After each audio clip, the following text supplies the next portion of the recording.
అలానే మిస్ రాబోయేటువంటి రోజుల్లో ప్రపంచానికి పైలట్లను అందించబోతుంది ఆంధ్రప్రదేశ్. ఆ మేరకు లోకేష్ గారు ప్లాన్ చేస్తూ ఉన్నారు. అంతర్జాతీయ స్థాయిలో విమానయానానికి సంబంధించినటువంటి యూనివర్సిటీని నిర్మించబోతున్నారు, ఏర్పాటు చేయబోతున్నారు లోకేష్ గారు. దానికి గోవా గవర్నర్గా ఉన్నటువంటి పూసపాటి అశోక్ గజపతి రాజు గారు సహకరిస్తూ ఉన్నారు. ఆయనకు సంబంధించినటువంటి మాన్సాస్ ట్రస్ట్ భూములని ఆ యూనివర్సిటీ పెట్టడానికి ఇస్తున్నారు. Aviation university. దాంట్లో పైలట్లు వస్తారు, అలాగే గ్రౌండ్ క్లియరెన్స్కి సంబంధించినటువంటి ఇంజనీర్స్ వస్తారు, అలాగే విమానానికి సంబంధించినటువంటి టెక్నికల్ ఎక్స్పర్ట్స్ వస్తారు. ఇలా అంతర్జాతీయంగా అవసరమైనటువంటి వర్క్ ఫోర్స్ని అక్కడ తయారు చేయబోతున్నారు. దానికి సంబంధించినటువంటి ఏర్పాట్లన్నింటినీ కూడా అక్కడ చేయాలి అనేటువంటి ఉద్దేశంతో లోకేష్ గారు అక్కడ ఏవియేషన్ యూనివర్సిటీనే పెడుతూ ఉన్నారు. ప్రస్తుతం కేంద్ర విమానయాన శాఖ మంత్రిగా రామ్మోహన్ గారు ఉన్నారు. గతంలో కేంద్ర విమానయాన శాఖ మంత్రిగా పూసపాటి అశోక్ గజపతిరాజు గారు పనిచేశారు. ప్రస్తుతం ఆయన గవర్నర్గా ఉన్నారు. ఆయన కొన్ని వేల ఎకరాలని విద్యా సంస్థల కోసం దానం చేశారు. ఇప్పుడు ఏవియేషన్ యూనివర్సిటీ కోసం ఆయన భూముల్ని ఉచితంగా ఇవ్వడం జరిగింది, విరాళంగా ఇవ్వడం జరిగింది. యాక్చువల్గా పూసపాటి ఫ్యామిలీ ఏవియేషన్ అంశం మీద కానీ, పైలట్లకు సంబంధించిన శిక్షణ కానీ ఇలాంటివన్నీ కూడా ఇవ్వాలి అనేది మొదటి నుంచి కూడా ఉండేదట.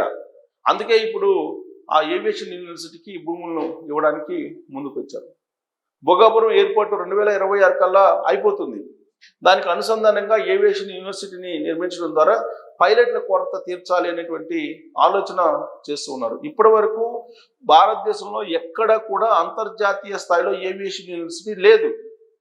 ఆంధ్రప్రదేశ్లో దాన్ని ఏర్పాటు చేయాలి, అంతర్జాతీయంగా ఉన్న డిమాండ్కి తగిన విధంగా శిక్షణ ఇవ్వాలి అనేటువంటి ఆలోచన చేస్తూ ఉన్నారు లోకేష్ గారు. ఇప్పటికే ఆంధ్రప్రదేశ్లోని యువతకు స్కిల్ ఆడిట్ చేశారు, నైపుణ్యం యాప్ పెట్టారు, తర్వాత కౌశలం అనేటువంటి యాప్ పెట్టి ఉద్యోగాలు ఇప్పించేదానికి ప్రయత్నం చేస్తున్నారు. ఇవన్నీ కాకుండా జాబ్ మేళాలను నిర్వహిస్తూ ఉన్నారు.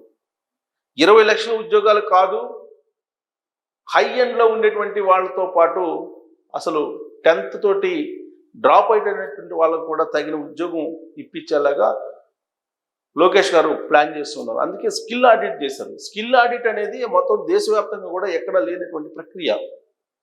ఏ ఇంట్లో ఎంతమంది ఉన్నారు, ఎవరి టాలెంట్ ఎంత ఉంది, వాళ్ళ ఎడ్యుకేషన్ ఏంటి, ఇవన్నీ కూడా పూర్తి వివరాలు ఉంటాయి. ఆర్టిఫిషియల్ ఇంటెలిజెన్స్ ద్వారా మొత్తం యాప్లో కనుక ఒకసారి మీరు లాగిన్ అయితే మీ టాలెంట్ ఏంది, మీకు ఉండేటువంటి అవకాశాలు ఎక్కడ దొరుకుతాయి, ఎక్కడ ఉన్నాయి అని కూడా చెప్పేస్తారు.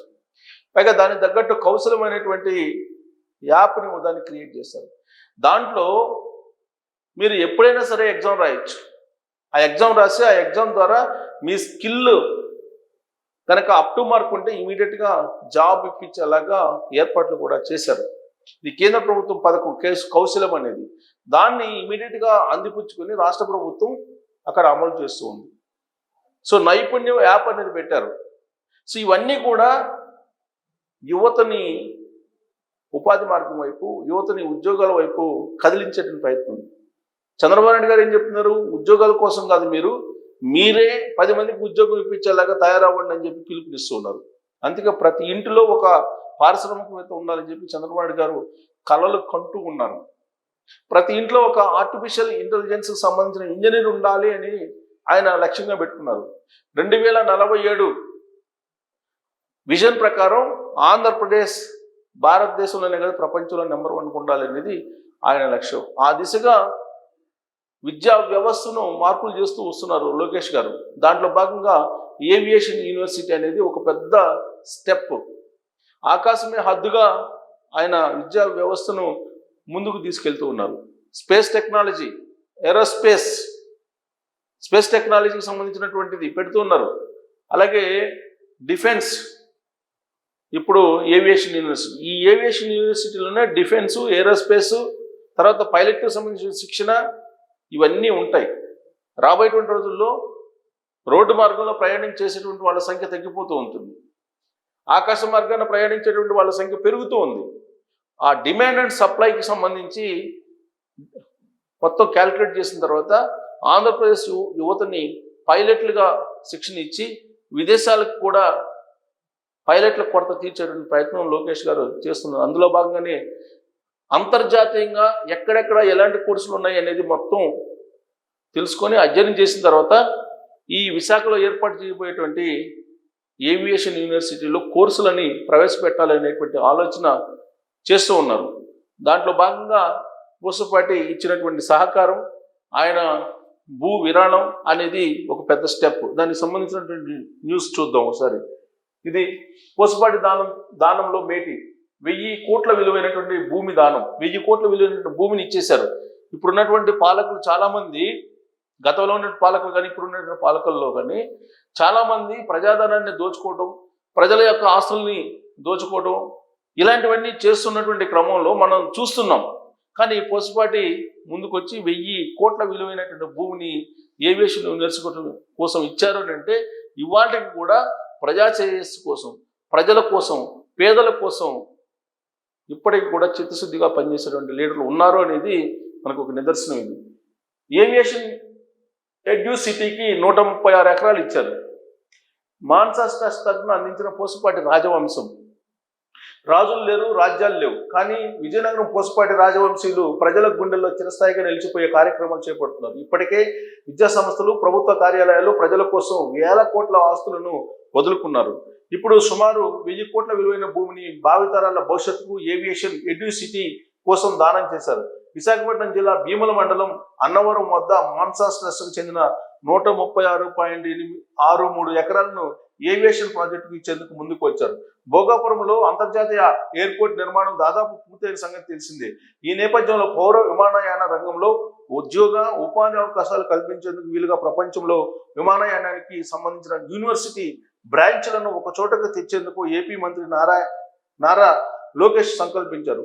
భోగాపురం ఎయిర్పోర్ట్ సమీపంలోని ప్రభుత్వ భూముల్లో కానీ, రైతుల నుంచి సేకరించిన భూముల్లో కానీ ఏవియేషన్ ప్రాజెక్టు నిర్మించాలన్నది ప్రభుత్వ ఆలోచన. ఇప్పటికే అంతర్జాతీయ విమానాశ్రయాల నిర్మాణం చేపడుతున్నటువంటి జిఎంఆర్ సంస్థ ఇందుకు ముందుకు వచ్చింది. ఈ ప్రాజెక్టు కోసం మాన్సా ట్రస్ట్ తరఫున 1000 కోట్ల విలువైనటువంటి 136.63 ఎకరాల భూమిని ఇచ్చేందుకు పూసపాటి రాజవంశీయులు గోవా గవర్నర్ పూసపాటి అశోక్ గజపతిరాజు కుమార్తె విజయనగరం ఎమ్మెల్యే అతిథి గజపతిరాజు ముందుకు వచ్చారు. ఈ ప్రాజెక్టుకు తమ రాజవంశీయులైన అలక్ మహారాజా గజపతి పేరు పెట్టాలని కోరారు. అప్పట్లోనే పూసపాటి రాజవంశీయులకు 2 సొంత విమానాలు ఉండేవి. విమానాశ్రయాలను సైతం సొంతంగా నిర్మించారట. అశోక్ గజపతిరాజు సైతం పైలట్ కావాలనుకున్నారు, కానీ అది సాకారం కాలేదు. పౌర విమానయాన శాఖ మంత్రిగా పనిచేశారు. ఆయన హయాంలోనే భోగాపురం అంతర్జాతీయ ఎయిర్పోర్టుకు శ్రీకారం చుట్టారు. ఇప్పుడు ఏవియేషన్ ఎడ్యుకేషన్ సిటీలో పూసపాటి కుటుంబానికి భాగస్వామ్యం దక్కింది. ఇటీవల విశాఖలో ఒప్పందం జరగగా ఏవియేషన్ ఎడ్యూసిటీకి 136.63 ఎకరాల భూములు కేటాయించేలా దేవాదాయ శాఖ అనుమతులు ఇచ్చేందుకు సమ్మతిస్తూ ప్రభుత్వం ఉత్తర్వులు జారీ చేసింది. పౌర విమానయాన అభివృద్ధికి ఊతం. దేశంలో విమానయానం, ఏరోస్పేస్, రక్షణ రంగాలు శరవేగంగా అభివృద్ధి చెందుతున్నాయి. దేశవ్యాప్తంగా విమానాశ్రయాల్లో ప్రయాణికుల రాకపోకలు ఏటా పెరుగుతున్నాయి. ఇందుకు తగ్గట్టు పౌర విమానయాన శాఖలో మానవ వనరులు అందించేందుకు మన దేశంలో ఎడ్యుకేషన్ సంస్థలు లేవు. ఈ నేపథ్యంలో ప్రపంచవ్యాప్తంగా ఏవియేషన్ రంగంలో ఉన్న యూనివర్సిటీల బ్రాంచ్లను ఇక్కడికి రప్పించేలా మంత్రి లోకేష్ ఏర్పాటు చేశారు. జిఎంఆర్తో పాటు మాన్సాస్ ముందుకు రావడంతో ఏవియేషన్ ఎడ్యూసిటీ ఏర్పాటుకు మార్గం సుగమమైంది. సో ఆనందంగా ఉంది. ఎమ్మెల్యే చెప్తున్నారు, పూసపాటి అతిథి గజపతిరాజు. ప్రతి ఒక్కరూ చదవాలని ఆకాంక్షతో పూర్వం నుంచి మా తాతగారైన పివిజి రాజు ఎన్నో విద్యా సంస్థలు స్థాపించారు. వాటి ద్వారా ఎంతో మంది పేదల విద్యార్థులకు విద్యను అందించారు. ఇందులో భాగంగా రాష్ట్ర ప్రజలకు మేలు చేయాలనే ఆలోచనతో మాన్సాస్ తరఫున ఏవియేషన్ ఎడ్యూసిటీకి ప్రాజెక్టు భూములు ఇస్తున్నాం.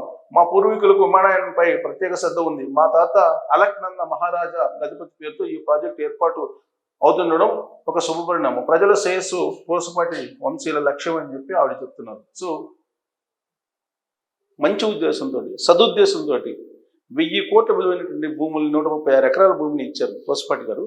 అంతే మంచి ఉద్దేశంతో మంత్రి నారా లోకేష్ గారు అంతర్జాతీయంగా ఉండేటువంటి ఏవియేషన్ కాలేజీలు, ఏవియేషన్ యూనివర్సిటీలో ఉండేటువంటి బ్రాంచ్లన్నింటినీ అధ్యయనం చేసి అన్నిటినీ ఆంధ్రప్రదేశ్లో విశాఖలో ఏర్పడేటువంటి ఏవియేషన్ ఎడ్యూసిటీలో ఉండేలాగా చేస్తున్నారు. సో రాబోయేటువంటి రోజుల్లో ఆంధ్రప్రదేశ్ సంబంధించిన యువత ప్రపంచవ్యాప్తంగా ఉండేటువంటి పౌర విమానయాన డిమాండ్స్ను తీర్చేదానికి మార్గం సుగమం అవుతుందని చెప్పి మనం చెప్పచ్చు. ప్రత్యేకించి ఆంధ్రప్రదేశ్లో చంద్రబాబు గారు కానీ, మంత్రి లోకేష్ గారు కానీ అసలు ఏ రాష్ట్రం కూడా టచ్ చేయనటువంటి రంగాలను టచ్ చేస్తుంది. అందుకే ఇప్పుడు ఏవియేషన్ టచ్ చేసింది, అలాగే స్పేస్ని టచ్ చేస్తూ ఉన్నారు, స్పేస్ టెక్నాలజీని, 3 డిఫెన్స్ టెక్నాలజీ, వీటి మీద కాన్సన్ట్రేషన్ చేశారు. సో ఇవి కనుక నెరవేరితే ఇంటరప్షన్ లేకుండా రాబోయేటువంటి రోజుల్లో ఏవియేషన్ రంగంలో ఆంధ్రప్రదేశ్ ఒక ప్రత్యేకమైనటువంటి గుర్తింపుని తీసుకురాబోతుంది. మరి దీని మీద మీ కామెంట్ ఏంటని తెలియజేయచ్చు. Thank you.